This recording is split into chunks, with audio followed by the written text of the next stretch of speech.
Bismillahirrahmanirrahim. Salam alaikum, chers étudiants. Je suis votre enseignante, Madame Benkador. Je vais vous assurer cette année le module base de données avancée, qui est la continuité des modules système d'information 1 et 2. Donc, l'objectif de ce cours-là est de découvrir, c'est-à-dire des notions avancées des systèmes de gestion de bases de données, tels que la modélisation des objets, les langages de requêtes orientées objets et les optimisations des requêtes et les transactions. Donc ensuite, comme deuxième objectif, nous allons étudier les bases de données déductives utilisant la logique, le datalog, les extensions, les requêtes déductives, l'évaluation des règles récursives et les bases de données multimédia. Voilà, nous allons aussi essayer de concevoir et d'exploiter ces bases de données. Donc pour ce module, nous allons avoir un cours par semaine d'1 h 30, un TP annuel aussi d'1 h 30 par semaine. Et pour le coefficient est égal à 3. Donc l'évaluation du module, le contrôle, c'est par le contrôle continu. Donc un compte rendu par TP, c'est-à-dire vous allez rendre le code à la fin de chaque séance de TP. Donc en plus d'un test pour évaluer vos connaissances durant ce semestre. À la fin, donc, vous aurez un examen écrit, bien sûr. Donc, le programme de cette année est composé de... Donc, ce module est composé de 10 chapitres. Donc, comme vous le voyez, le premier chapitre est un chapitre de rappel sur les SGBD et les SGBD relationnels. Le deuxième chapitre concerne la gestion de la métabase. Le troisième, nous allons voir les vues concrètes et les snapshots. Donc, le quatrième chapitre, c'est les bases de données actives. En cinquième chapitre, donc, nous allons voir les déclencheurs, l'utilité des déclencheurs dans les bases de données.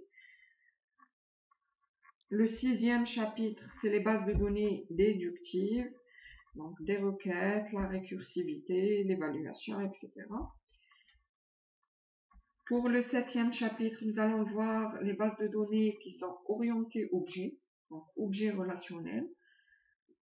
Le huitième, c'est les bases de données objets, le stockage d'objets, la transaction. Donc, nous allons manipuler des objets dans ce chapitre.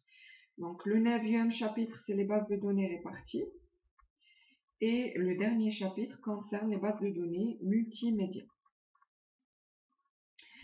Donc, je vous présente ici un rappel sur les notions vues l'année passée, donc sur les systèmes de gestion de bases de données ou les SGBD. Donc, pour les bases de données, nous les avons définies autant qu'un ensemble structuré de données, donc qui est apparenté et qui modélise un univers réel, c'est-à-dire n'importe quel, par exemple, si on prend l'exemple d'une école, donc nous allons décortiquer l'école, nous allons avoir par exemple classe, enseignants, étudiants, etc. Donc ça, c'est des objets ou bien des entités qui peuvent être reliées dans une base de données. Donc un SGBD, qu'est-ce qu'un SGBD? C'est un logiciel, nous l'avons défini comme étant un logiciel donc, qui prend en charge la structuration, le stockage, la mise à jour et la maintenance d'une base de données. Donc c'est l'outil qui va vous permettre de manipuler les données. Donc il offre une interface aux informaticiens pour faciliter l'utilisation des bases de données. Donc ces interfaces permettent donc de définir les schémas, la programmation des applications, etc. ainsi qu'entre utilisateurs et les données, consultation et mise à jour. Donc les SGBD relationnels ou bien les SGBDR sont les plus courants, donc jusqu'au début des années 2000. Donc les bases de données étaient simplement relationnelles. Donc pour cette année, nous allons voir d'autres types de bases de données qui sont orientées objets, des bases de données réparties et les bases de données multimédia.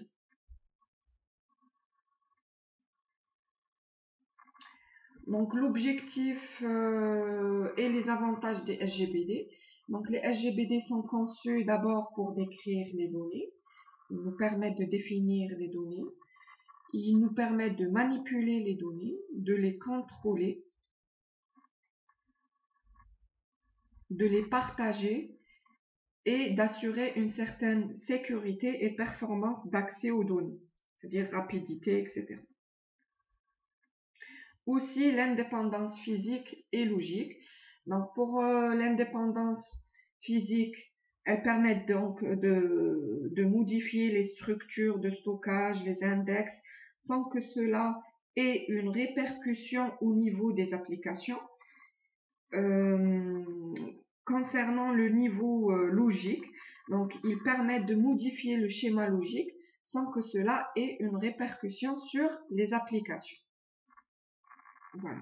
Donc je vous invite à bien réviser tout ce qui est SQL, tout ce qu'on a vu, c'est-à-dire toutes les notions en relation avec les bases de données, car cette année nous allons donc continuer sur ça.